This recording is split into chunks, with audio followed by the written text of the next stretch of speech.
Assalamualaikum warahmatullahi wabarakatuh. Alhamdulillahirabbil alamin. Allahumma shalli ala sayyidina Muhammad wa ala ali sayyidina Muhammad. Yang terhormat Bapak Dr. Haji Didin Wahidin MPD dan Ibu Dr. Oke Rusmala Dewi MMPD selaku dosen pengampu mata kuliah Organisasi Kepemimpinan dan Manajemen Personel serta rekan-rekan mahasiswa S3 jurusan Manajemen Pendidikan Universitas Islam Nusantara yang saya hormati. Perkenankanlah untuk kesempatan ini saya akan menyampaikan presentasi saya mengenai pengembangan sumber daya manusia atau personel organisasi melalui pelatihan berbasis kompetensi.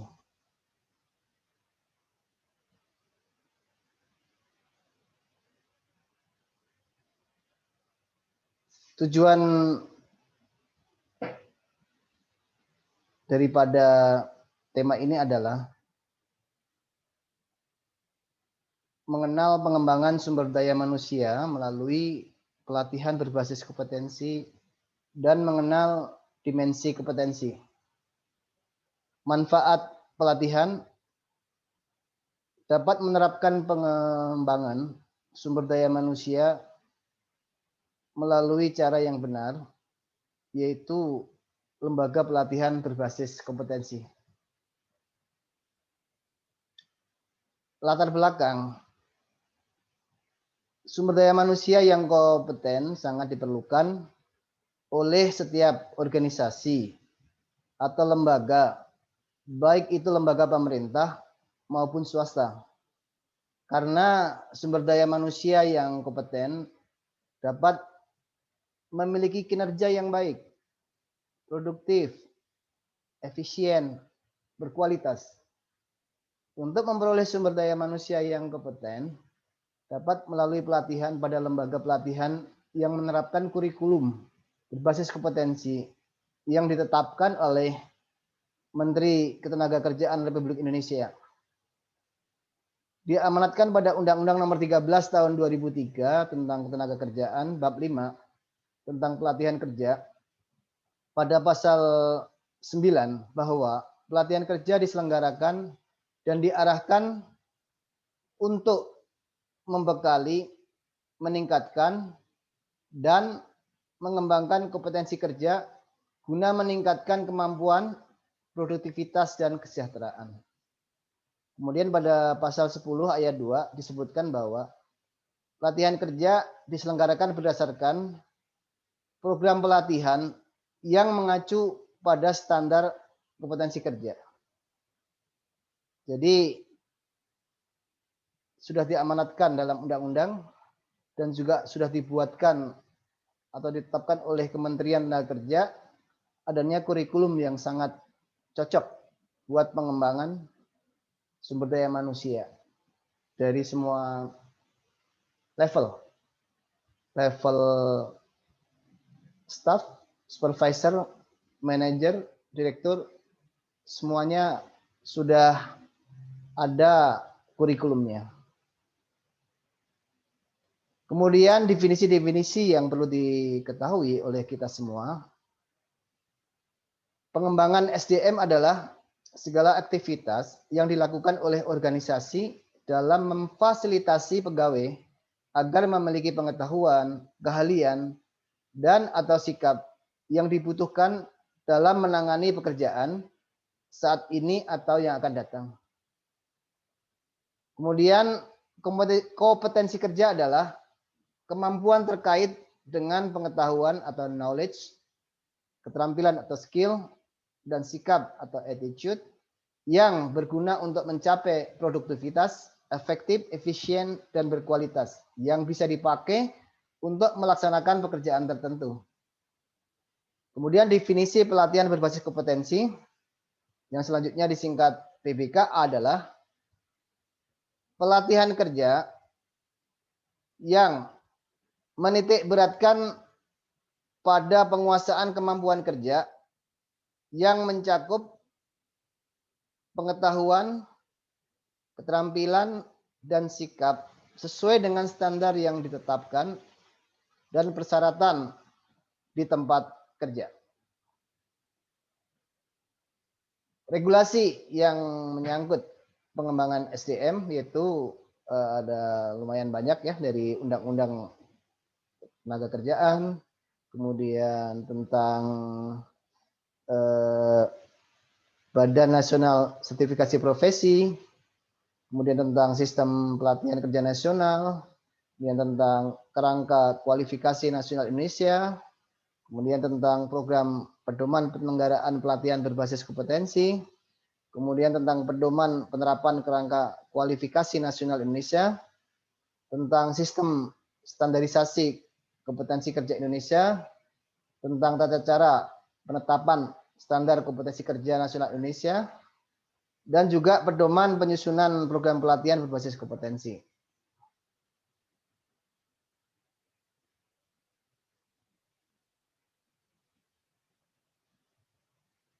Kemudian dalam bagian ini terlihat 3 pilar yang bertanggung jawab untuk pengembangan sumber daya manusia agar menjadi kompeten.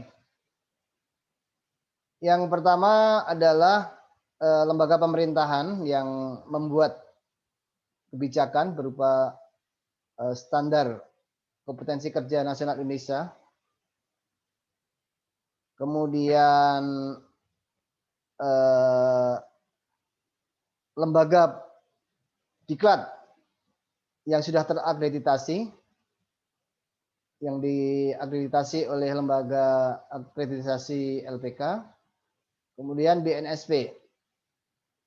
Nah, dari sini sumber daya manusia atau tenaga kerja berlatih di lembaga pelatihan yang menggunakan kurikulum berbasis kompetensi. Nah, kemudian nanti endingnya pembuktian kompetensinya melalui uji kompetensi di Badan Nasional Sertifikasi Profesi atau melalui agennya, yaitu lembaga sertifikasi profesi. Nah, di sini ada dunia usaha dan dunia industri atau organisasi yang menggunakan tenaga terampil tersebut.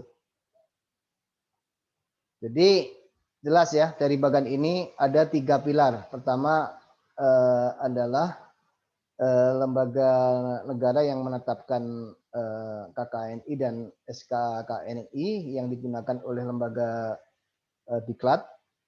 Kemudian BNSP yang membuktikan, yang melakukan uji kompetensi, dan kemudian dihasilkan lulusan yang sudah tersertifikasi. Kemudian jadilah bahwa SDM tersebut adalah SDM yang sudah kompeten. Kemudian tujuan pengembangan karyawan atau SDM, yaitu memperbaiki efektivitas pekerjaan atau kegiatan yang nantinya diharapkan berkembang ya, mendapatkan pengembangan pengetahuan, pengembangan keterampilan, pengembangan sikap. Pengembangan pengetahuan berkaitan dengan intelektualnya atau konseptualnya. Pengembangan keterampilan berkaitan dengan praktek atau skill atau keahliannya melalui latihan dan praktek. Kemudian pengembangan sikap melalui pengembangan sikap, sifat yang sifatnya emosional di tempat kerjanya. Kemudian di sini saya akan sampaikan 5 dimensi kompetensi. Jadi kalau dikatakan kompeten itu harus memiliki dimensi sebanyak 5. Yang pertama adalah task skill, ya, yaitu SDM dapat mengerjakan suatu tugas atau pekerjaannya sesuai dengan standar yang disyaratkan oleh organisasi. Kemudian task management skill, jadi SDM dapat mengorganisasikan tugas atau pekerjaan agar pekerjaan tersebut dapat dilaksanakan. Kemudian contingency management skill, yaitu SDM dapat menggunakan kemampuannya yang dimilikinya untuk memecahkan masalah atau melaksanakan tugas dengan kondisi yang berbeda. Jadi di luar kebiasaan. Jadi misalnya dia waktu mengerjakan sesuatu dengan alat, tiba-tiba alatnya rusak. Dan dia harus bisa, kalau alatnya belum bisa, berarti dia harus bisa mengerjakan dengan cara lain. Misalnya seorang dosen atau seorang pengajar atau seorang instruktur yang biasanya menggunakan PowerPoint, menggunakan slide projector, tiba-tiba listrik mati. Nah, seperti itu dia harus bisa menjalankan tugasnya dengan kualitas yang tidak jauh berbeda. Kemudian job role, ya, job atau role environment skill, itu SDM dapat menyesuaikan kemampuan yang dimiliki bila bekerja pada kondisi dan lingkungan yang berbeda. Ya, jadi kalau tadi memecahkan masalah, sekarang lingkungan yang berbeda, misalnya dari biasanya menggunakan lingkungan yang ber-AC, kemudian suatu saat dia melakukan sesuatu di lingkungan yang tidak ber-AC, lah itu contohnya. Kemudian kompetensi juga meliputi transfer atau adaptation skill, yaitu SDM dapat mengetahui apa yang harus dilakukan bila mana terjadi sesuatu yang berbeda dengan rencana semula. Misalnya, ya, yang jelas apakah terkait dengan waktu atau terkait dengan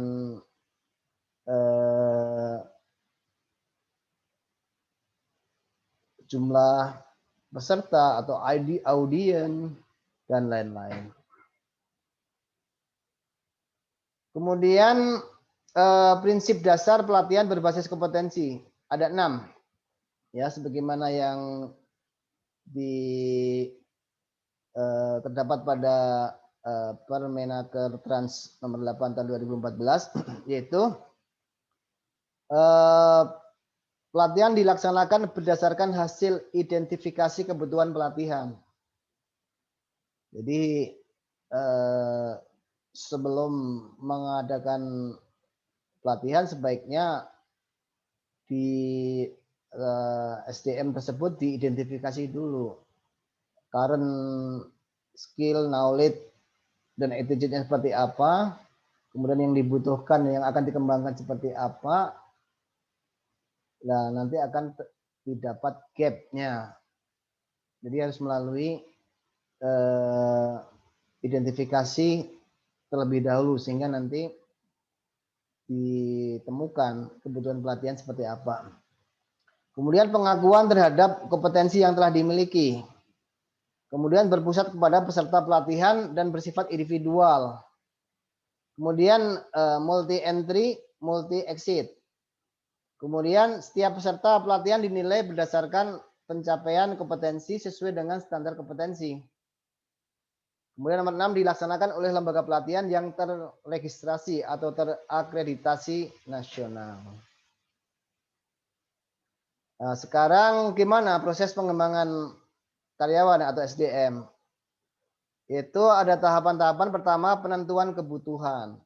Jadi apakah sifatnya untuk yang saat sekarang atau untuk yang akan datang, dianalisa, diidentifikasi ketersediaan SDM yang dibutuhkan, kemudian dianalisa kompetensinya, kompetensi yang ada dibandingkan dengan kompetensi yang dibutuhkan. Nah, gapnya di mana? Nanti kemudian baru dibuat list atau daftar pelatihan yang harus diikuti. Kemudian penentuan sasaran. Ya, penentuan sasaran. Di sini harus dibuat sasarannya, katakanlah misalnya SDM yang seperti apa? Apakah yang perempuan dulu atau laki dulu, atau berdasarkan masa kerja, atau berdasarkan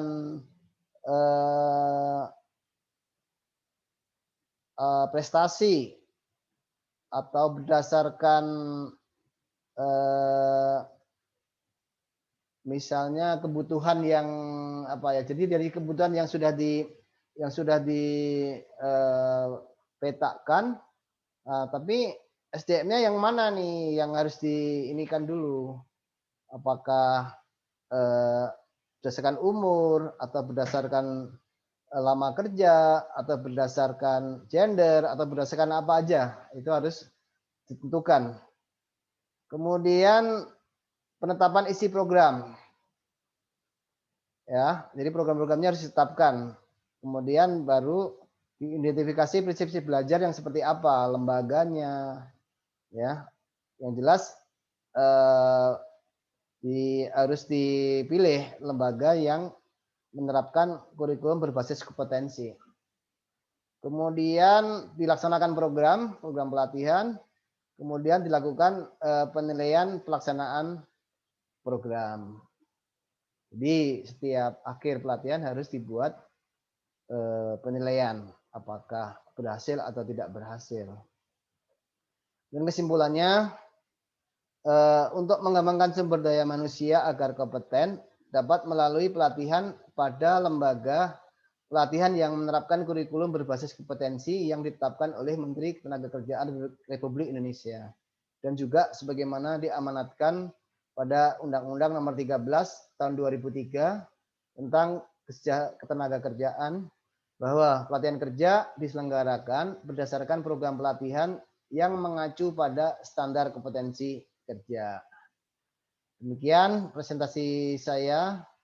Saya ucapkan terima kasih. Selamat dan sukses. Bila ingin berkonsultasi atau bertanya atau berdiskusi, silakan menghubungi melalui email terlebih dahulu kepada saya, Marsanto. Atas perhatiannya saya ucapkan terima kasih. Assalamualaikum warahmatullahi wabarakatuh.